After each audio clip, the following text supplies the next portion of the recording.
오늘 말씀 빌립보서 1장 1절 2절입니다. 같이 공독합니다. 그리스도 예수의 종 바울과 디모데는 그리스도 예수 안에서 빌립보에 사는 모든 성도와 또한 감독들과 집사들에게 편지하노니 하나님 우리 아버지와 주 예수 그리스도로부터 은혜와 평강이 너희에게 있을지어다. 아멘. 네, 여러분, 오늘은 정체성에 대해서 말씀을 드리고자 합니다. 여러분, 사람은 자신이 누구인지 정체성을 의식하지 않고는 살아갈 수 없습니다. 살아있는 한 사람은 자신의 그 정체성을 의식을 하게 되어 있습니다. 물론 이것은 저와 여러분에게도 해당이 되는 사실입니다. 우리 자신이 누구인지 우리가 정체성을 의식하고 표현하는 방식은 두 가지가 있습니다. 여러분, 하나는 우리의 이름이고요. 또 다른 하나는 우리의 호칭입니다. 여러분, 우리는 사람을 만날 때 나는 누굽니다 하고 이름을 말합니다.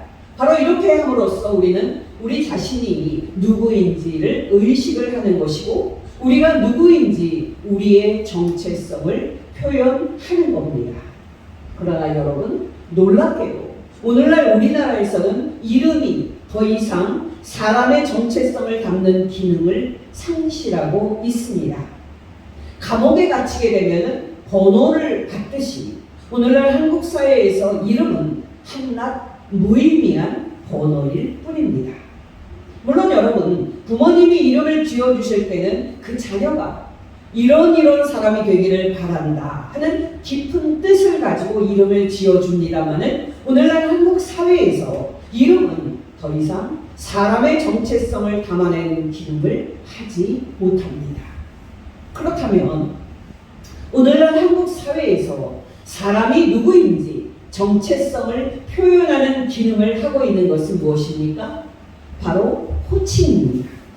여러분, 한국 사회에서 사람을 만나면 나는 누굽니다 하고 이름을 밝히면 그 다음에 자연스럽게 따라오는 것이 바로 호칭 정리입니다. 앞에서 말씀을 드렸듯이 이름은 그 사람이 누구인지 그 정체성을 표현을 하는 건데 우리는 사람을 이름으로 부르지 않습니다. 조금 이따가 생각할 부분입니다만은 이 현상은 문제가 많은 부분입니다. 왜냐하면 이름만큼 사람의 정체성을 정확히 표현하는 것은 없기 때문입니다. 그러나 여러분, 놀랍게도 한국 사람들은 서로 이름을 부르지 않습니다. 바로 호칭으로 부릅니다. 여러분, 기억하시기 바랍니다. 외국 사람들은 이제 만났을 때 이름을 알려주는 통성명을 하게 되면 그걸로 끝입니다. 그때부터는 서로 이름을 부르면 됩니다. 그러나 우리나라에서는 이름을 부르는 문화가 아니다 보니까 서로 직업을 물어보고 그리고 호칭을 정합니다. 그 사람의 직업이 의사면은 그 사람은 한국 사회에서 거의 모든 인간 관계에서 의사라고 불립니다. 저는 오늘날 한국 사회에서 관행으로 굳어진 이 호칭 문화가 잘못되었다 하고 말씀을 드리는 건데요. 그 이유는 이 잘못된 문화가 한국 사람에게 미치는 부정적인 영향력이 너무나도 크기 때문입니다. 여러분, 제가 2주 전에 말씀을 드렸었는데요. 대기업에서 20, 30년 좋은 대우를 받다가 은퇴한 사람들이 은퇴를 하게 되면 많은 허전함과 그리고 우울함을 느낍니다. 왜냐하면 그동안에 높은 그런 사회적 신분 그리고 높은 사회적인 지위를 갖고 있는 것의 상징이었던 세 가지 특권, 바로 많은 월급과 또 좋은 인맥과 또 좋은 대접을 받았던 호칭을 갑자기 잃어버리게 됩니다. 최악의 경우 우울감이 심해지면 스스로 목숨을 끊는 일도 벌이는 것이 바로 은퇴입니다. 제가 들은 바로는 한 판사가 은퇴를 하고 난 후에 이런 허전함과 우울감으로 자살을 했습니다. 우리나라의 이런 호칭 문화는 보통 문제가 아닌데요. 여러분, 호칭이라는 것은 기본적으로 그 사람이 하는 일, 그 일을 표시하는 것 뿐입니다. 예를 들어서 여러분, 대통령이라는 호칭은 그 사람이 대통령직을 수행할 때나 붙이는 것이지 대통령을 그만두었을 때는 붙여서는 안 되는 겁니다. 그러나 여러분, 현실은 어떻습니까? 전직 대통령이라는 말도 그 말도 안 되는 그런 호칭을 만들어서 붙이는 것, 이것이 바로 한국 사회입니다. 한국 사회에서 호칭이 얼마나 강력하게 영향을 미친가 하는 것은 사람들이 서로를 부를 때도 나타납니다. 여러분, 한국 사람들은 서로 잘 모르는데 불러야 할 경우에는 남자분을 향해서는 사장님이라고 부르고 또 여자분을 향해서는 여사님이라고 불러줍니다. 좋게 보면 서로 체면을 세워주는 문화라고 볼 수가 있으나 알고 보면 우리 사회가 얼마나 거짓 정체성에 목을 매는지, 그런 사회인지인 것을 알 수 있습니다. 왜 한국 사회에 이 호칭 문화가 문제가 되는지 아십니까? 바로 사람의 정체성을 담아내는 기능을 해서는 안 되는 이 호칭으로 우리가 자기의 그 정체성을 확인을 하고 표현을 할 경우에 거짓 위안과 또 거짓 평안에 빠지기 때문입니다. 여러분, 생각해 보십시오. 대기업에서 상무로 있었을 때는 상무님 이러면서 간을 다 빼줄 것처럼 불러주는 부하 직원들의 그 불러줌으로 기뻐하고 또 그것으로 자기의 정체성을 삼았던 사람이라면 그런 그 신기루가 사라졌을 때 그 사람이 허전함과 우울감을 얼마나 크게 느끼겠습니까? 어떤 분은요, 참 지혜로운 분이신데요, 자기는 대기업에서 은퇴한 이후에 높은 직함과 호칭을 잃어버린 허전함으로 힘들어하는 그런 사람들과 달리 조금 더 힘들어하지 않았다고 합니다. 그 이유를 들어보니까 자기가 대기업에 있으면서 좋은 대접을 받는 높은 사회적 지위와 호칭을 20-30년 잠깐 가지고 있을 뿐이지 은퇴하면 다 내려놓아야 한다는 것을 일찍부터 알았고, 그리고 그러한 마음으로 회사 생활을 했다고 합니다. 그래서 지금 대기업 상무님으로 불리지 않아도 자기는 그 조금 더 허전함과 우울감을 느끼지 않는다고 합니다.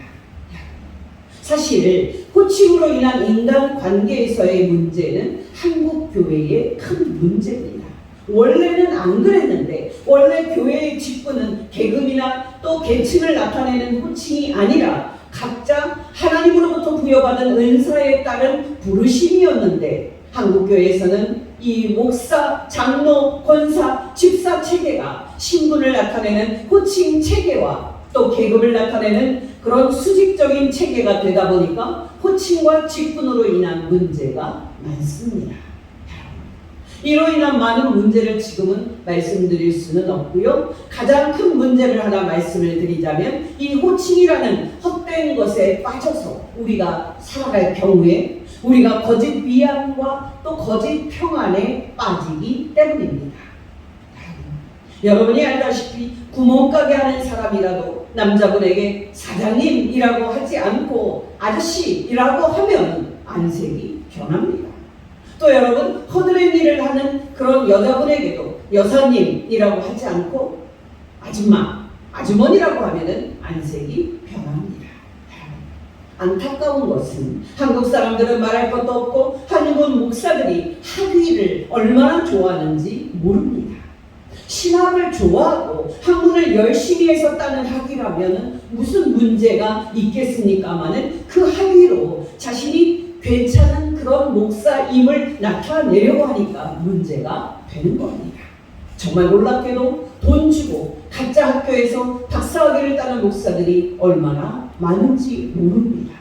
이처럼 여러분, 사회적인 신분과 지위에 목매달고 또 그 상징인 호칭에 목매었다는 것, 이것이 한국 사람들이고 바로 우리 자신들입니다. 저는 이 시간에 여러분이 이 문제를 대면하시기를 원합니다.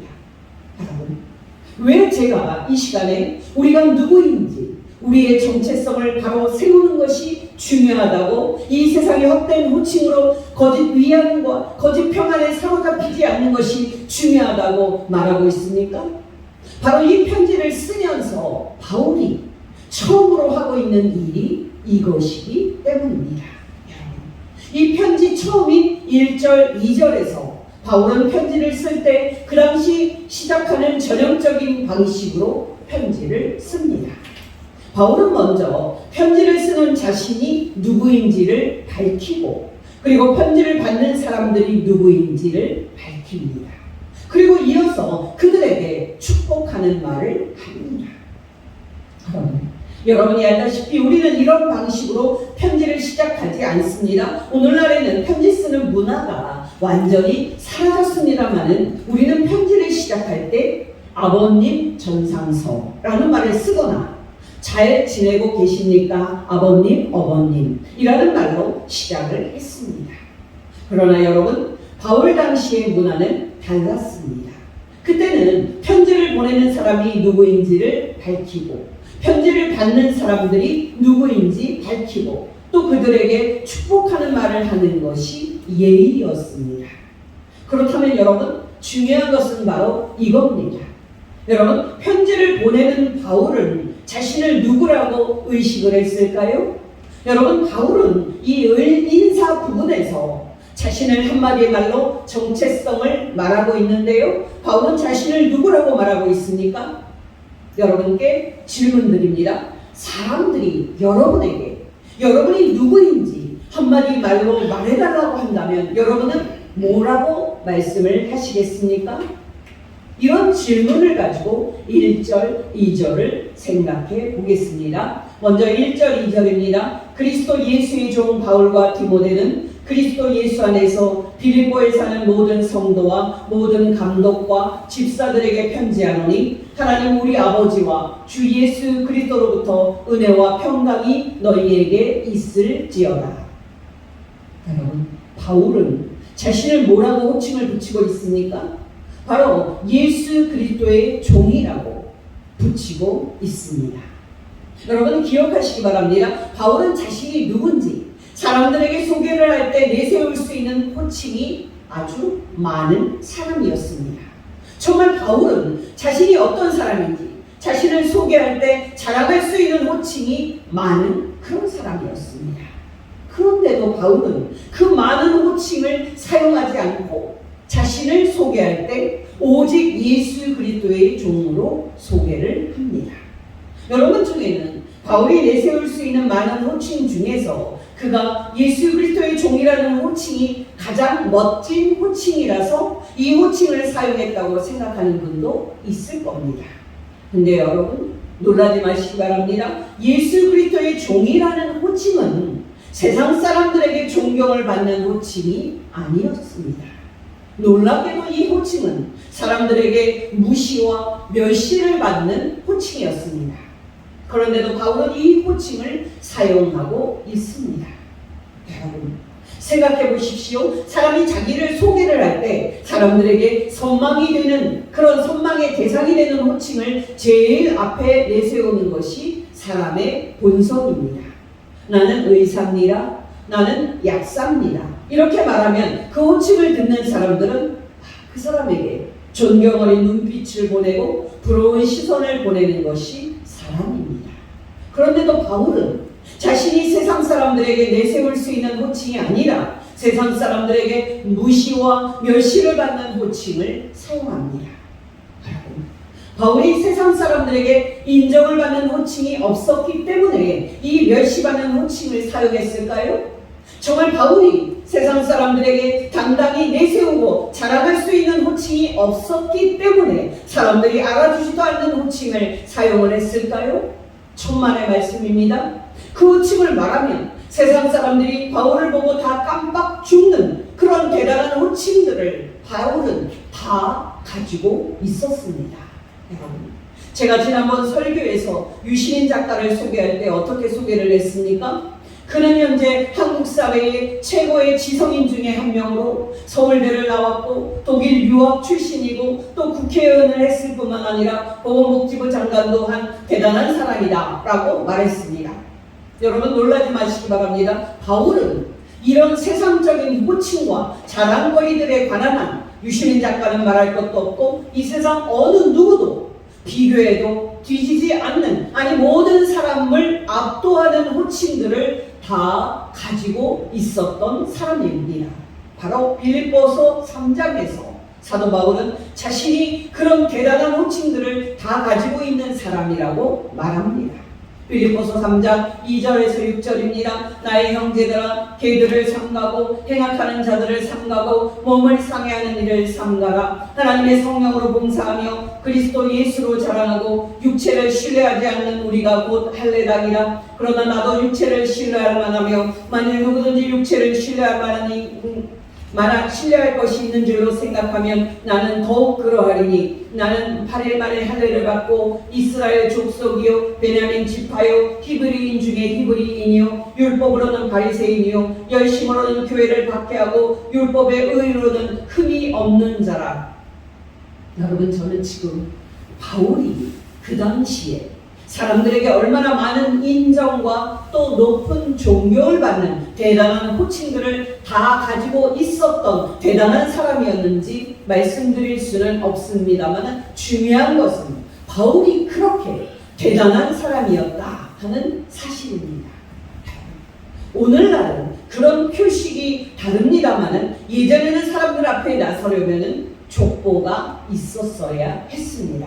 만약 족보가 없다면 그 사람과 그 집안은 별 볼 일 없는 사람이었습니다. 반면에 족보에 의해서 삶과 인생 전체가 결정되는 사회에서 족보에 내 이름이 있다는 것은 큰 영광이고 큰 자랑이었습니다. 조선시대의 그런 족보 역할을 오늘날 하고 있는 것들은 많은데요. 그 대표적인 것들이 학벌과 돈과 직업입니다. 어떤 사람이 삼성에 다닌다면 그 사람은 오늘날 조선시대의 양반처럼 좋은 족보에 올라있는 사람인 겁니다. 여러분이 알다시피 교육부 6급 공무원이 자기 자식을 훈육하는 선생님에게 호되게 야단을 치면서 뭐라고 했습니까? 내 아이는 왕의 DNA를 가진 아이다 라고 했습니다. 한마디로 왕의 족보를 타고난 아이라는 그런 말입니다. 여러분, 이처럼 사람들이 그것을 내세우고 어깨에 힘을 주는 것, 이것이 호칭입니다. 근데 여러분, 중요한 것은 무엇입니까? 바울은 당대 사람들에게 많은 인정과 또 높은 존경을 받는 대단한 호칭들을 다 가지고 있었음에도 불구하고 그 호칭들을 하나도 사용하지 않고 있다는 사실입니다. 더 놀라운 것은 여러분, 그 대단한 세상의 호칭들을 바울은 다 헛되고 쓸모없는 호칭들로 생각을 하고 버렸을 뿐만 아니라 오직 자신을 예수 그리스도의 종으로 호칭하는 것을 선택했다는 사실입니다. 오해하지 마시기 바랍니다. 그 당시 예수 그리스도의 종이라는 호칭은 오늘날 세상 사람들에게 부러움의 대상이 되는 초대형 교회의 담임 목사라는 그런 호칭이 아니었습니다. 여러분, 8, 90년대 한국 교회가 폭발적으로 부흥 성장할 때는 이화여대 학생들이 뽑은 신랑감 1순위가 목사였습니다. 그 정도로 그때에는 목사가 소위 말하면 잘 나갔습니다. 여러분, 중요한 것은 뭡니까? 바울이 자신을 소개할 때 지금 붙이고 있는 예수 그리스도의 종이라는 이 호칭은 그 당시 세상 사람들에게 부러움은커녕 무시와 멸시를 받는 호칭이었습니다. 놀랍지 않습니까? 왜 사도 바울은 세상 사람들이 다 그토록 가지고 싶다고 목매다는 그 대단한 호칭들을 다 가지고 있었음에도 불구하고 그 호칭들을 다 헛된 것으로 여긴 겁니까? 왜 바울은 그 당시에 세상 사람들에게 부러움은커녕 무시와 멸시를 받는 호칭으로 자신을 말하고 있는 겁니까? 말할 필요 없이 바울에게는 예수 그리스도를 소유하는 것이 그의 전부였기 때문입니다.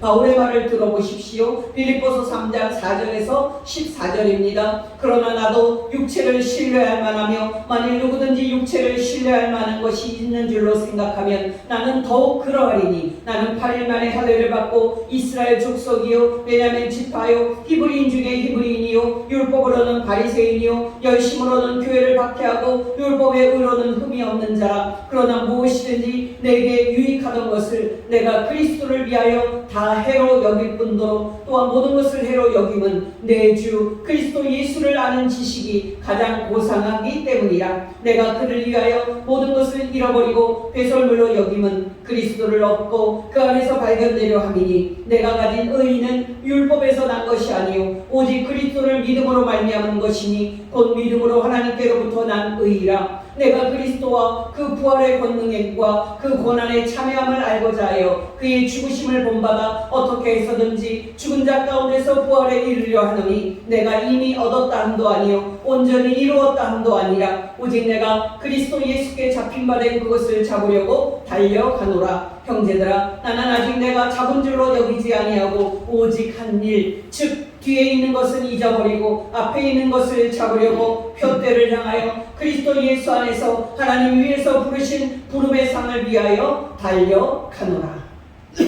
여러분 기억하시기 바랍니다. 바울이 원한 것은 오직 예수 그리스도였습니다. 정말 바울이 소유하기를 원한 것은 오직 예수 그리스도였습니다.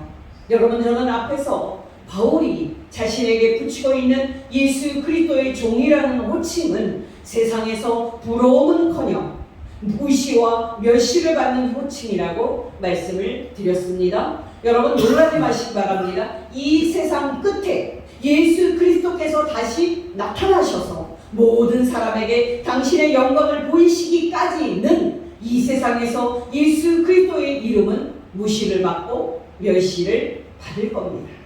또 예수 그리스도를 믿는 사람들은 그런 그리스도를 믿느냐고 너희는 미친 사람들이고 어리석은 사람들이라는 조롱을 받을 겁니다.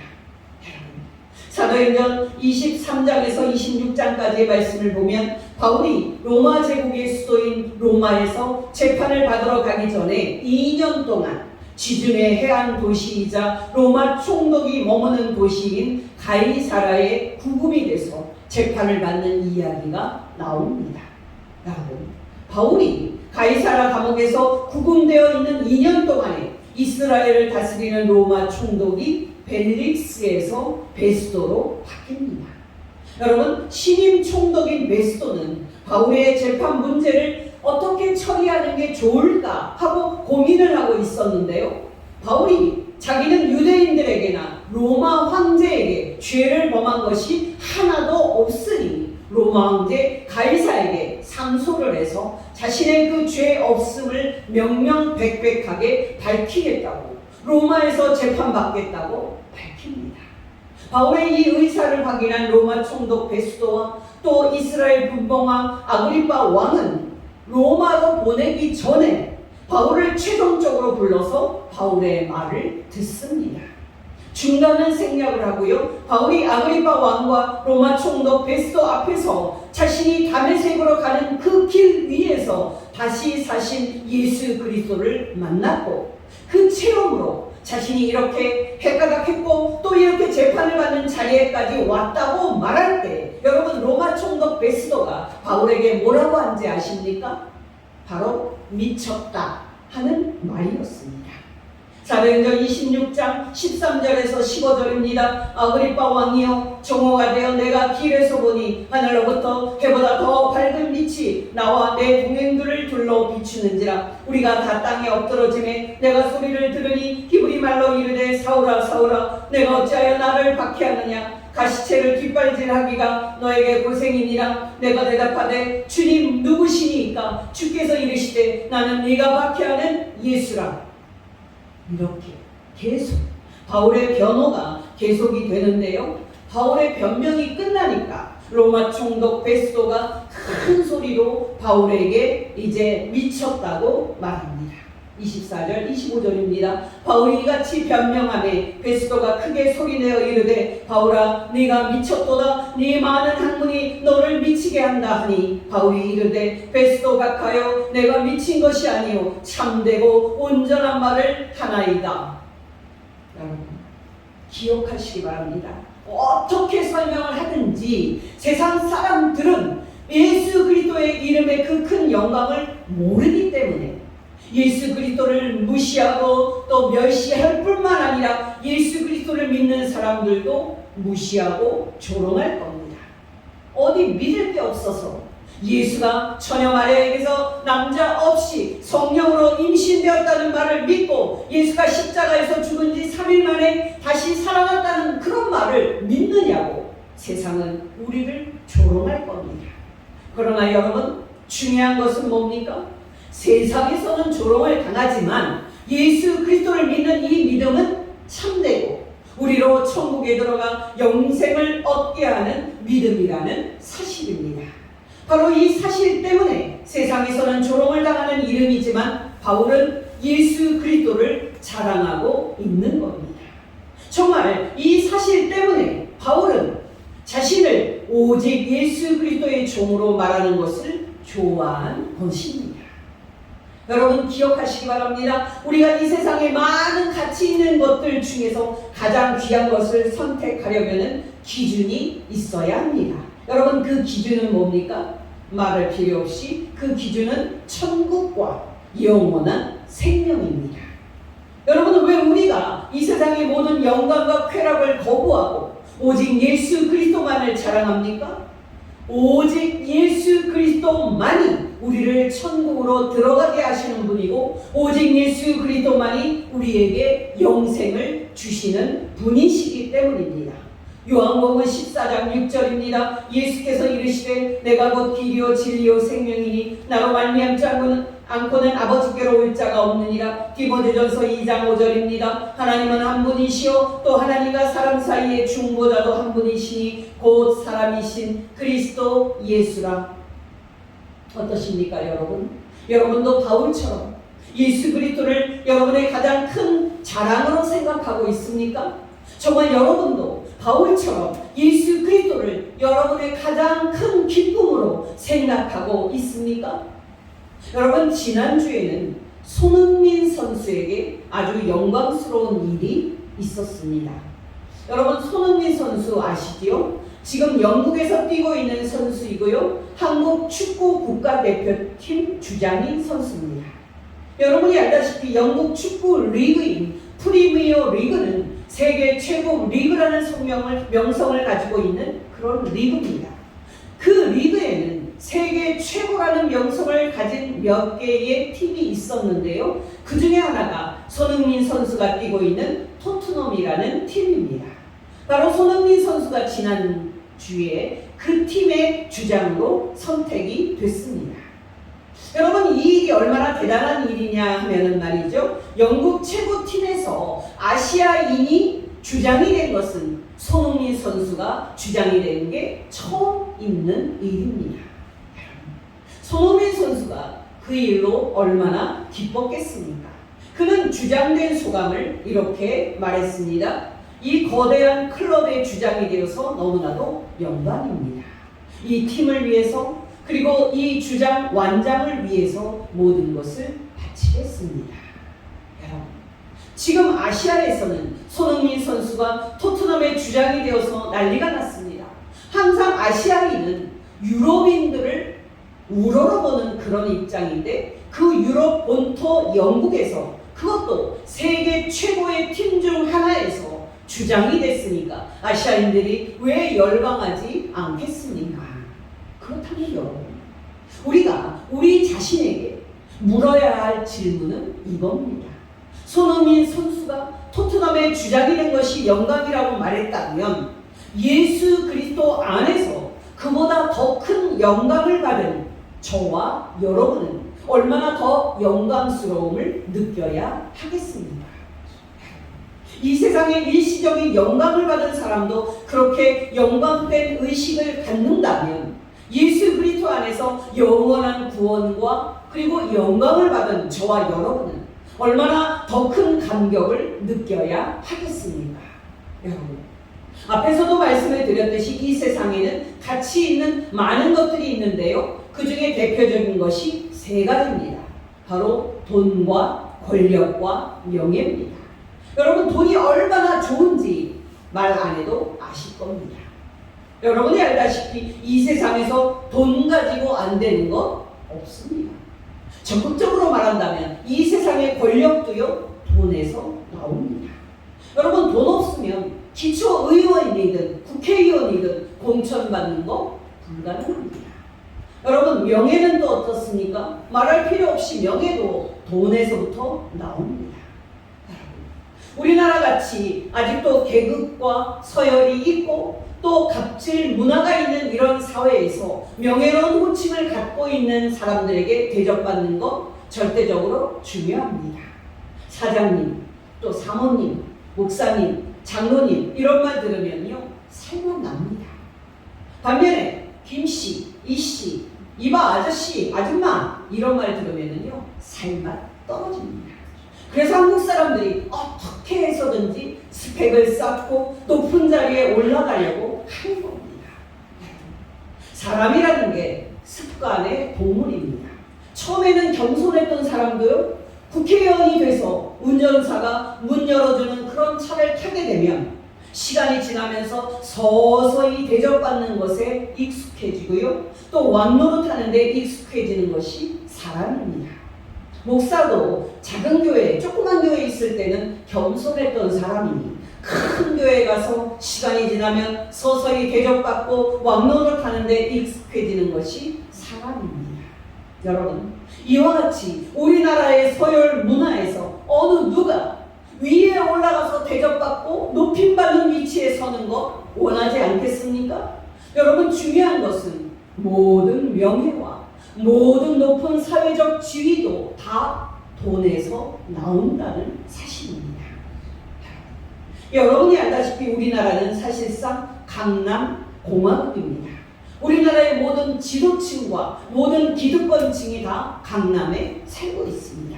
그들은 그들의 자녀들을 대치동이라는 우리나라 최고의 사교육 시장에서 많은 돈을 들여서 자녀들을 공부시키고요, 또 자녀들을 소위 인류의 배인 스카이대에 보냅니다. 그들은 그렇게 좋은 학벌을 가진 귀족들이 되는데요, 그들은 이 사회의 모든 입시 시험을 통과하고 나서 이 나라의 모든 권력과 그리고 모든 명예를 한 손에 넣습니다. 그렇게 해서 이 사람들은 소위 부와 권력과 명예라는 모든 사회적인 영광을 되물려 받습니다. 솔직히 말해서 모든 그리스도인들을 포함하여 이 나라 모든 사람들이 이 세 가지를 얻기 위해서 경쟁에 날마다 뛰어들고 있는 거 아닙니까? 중요한 것은 여러분, 예수 그리스도를 믿는 우리는 이 나라의 이 미친 질주에 대해서 어떻게 반응할 것인가 하는 겁니다. 솔직히 말해서 돈 있고 권력 있고 명예에 있어서 사람들에게 대접받으면 좋습니다. 그래서 사람들이 이 세 가지를 얻으려고 날마다 미친 질주를 하고 있는 겁니다. 우리도 이 질주에 올라타서 세상 사람들과 함께 뛰어야 할까요? 그럴 수 없습니다. 왜냐하면 돈과 권력과 명예가 아무리 좋아도 그 가치와 그 좋음은 잠시 잠깐일 뿐 영원한 것이 아니기 때문입니다. 여러분, 돈이 아무리 힘이 있어도 그 돈이 우리를 무덤과 죽음에서 건져낼 수 있습니까? 여러분, 권력이 아무리 좋고 달콤해도 그 권력이 우리를 지옥과 하나님의 심판에서 건져낼 수 있습니까? 여러분, 명예가 아무리 좋고 달콤해도 그 명예가 우리를 천국으로 들어가서 영생을 얻게 할 수 있습니까? 여러분, 분명코 이 세상 모든 사람들이 돈과 권력과 명예를 좋아하는 것은 그것들이 주는 그 달콤함 그리고 그 기쁨이 너무나도 크기 때문입니다. 그러나 여러분, 기억하시기 바랍니다. 그런 달콤함과 기쁨은 잠시 잠깐이면 사라지는 헛된 것일 뿐입니다.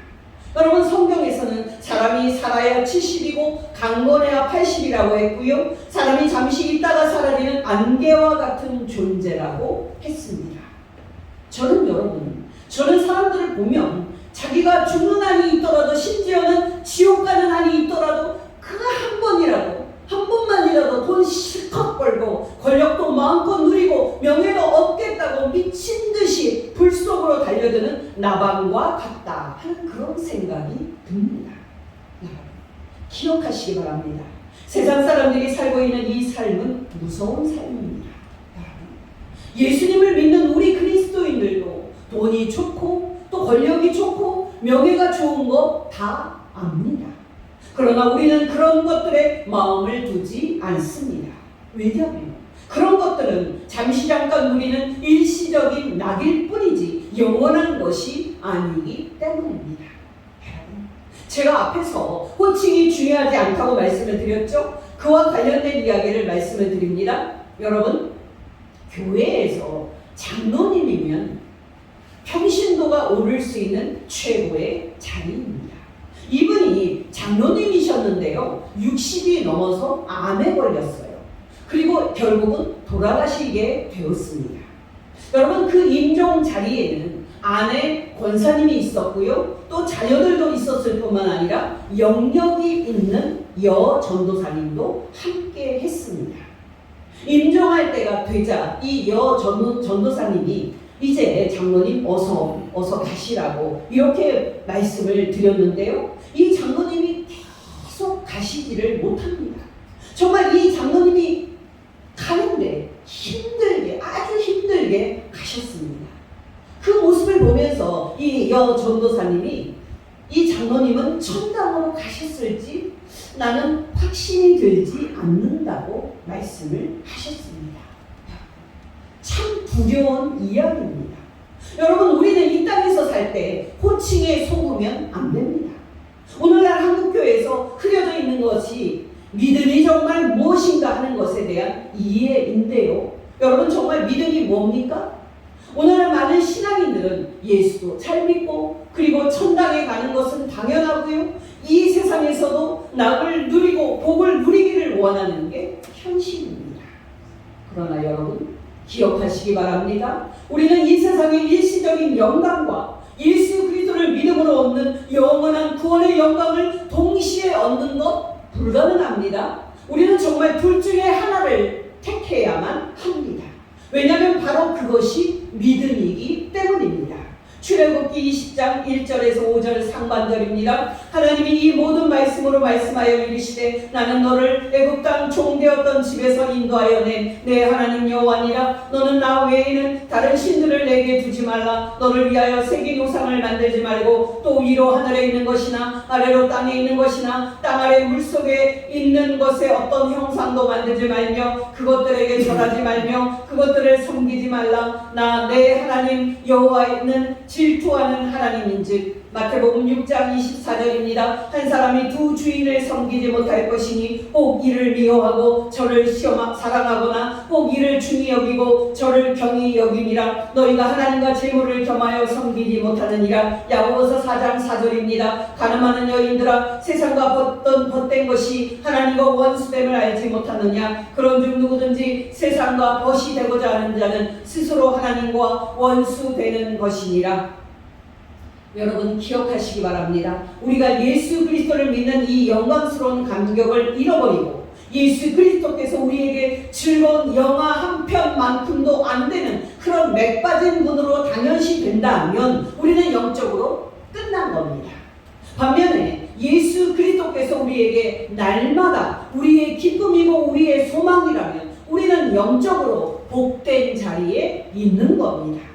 여러분, 82장 찬송은요, 나의 기쁨 나의 소망 되시며 라는 찬송입니다. 1절 가사입니다. 나의 기쁨 나의 소망 되시며 나의 생명 되신 주, 밤낮 불러서 찬송을 드려도 늘 아쉬운 마음뿐이니. 5절입니다. 나의 진정 사모하는 예수님, 음성조차도 반갑고 나의 생명과 나의 참 소망은 오직 주 예수뿐일세. 자신을 예수 그리스도의 종이라고 소개를 하는 바울의 말은 바로 예수 그리스도만이 나의 자랑이요 기쁨이고 예수 그리스도 그리스도만이 나의 영광이요 소망이라고 표현하는 말인 것입니다. 여러분께 권면드립니다. 저와 여러분이 하나님이 보내신 종말의 구원자 예수 그리스도의 종이라는 영광스러운 종이라는 영광스러운 그런 사람들임을 알아서 예수 그리스도를 우리의 기쁨과 영광으로 삼는 가운데 승리하는 복된 성도 되시기를 예수 이름으로 축원합니다. 기도하시겠습니다. 하나님 아버지, 오늘 말씀을 통해서 우리가 예수 그리스도의 종이라는 영광스러운 호칭으로 일컬음받는 복된 사람들인 것을 가르쳐 주신 것 진심으로 감사를 드립니다. 우리에게 성령님과 말씀으로 충만하게 하여 주시사 세상에서는 무시와 조롱을 받으나 진정으로 영원토록 영광을 받기에 합당하신 예수 그리스도를 우리의 기쁨과 영광으로 삼고 인생 끝까지 예수 그리스도의 종으로 승리하게 하옵소서. 예수님의 이름으로 기도합니다. 아멘.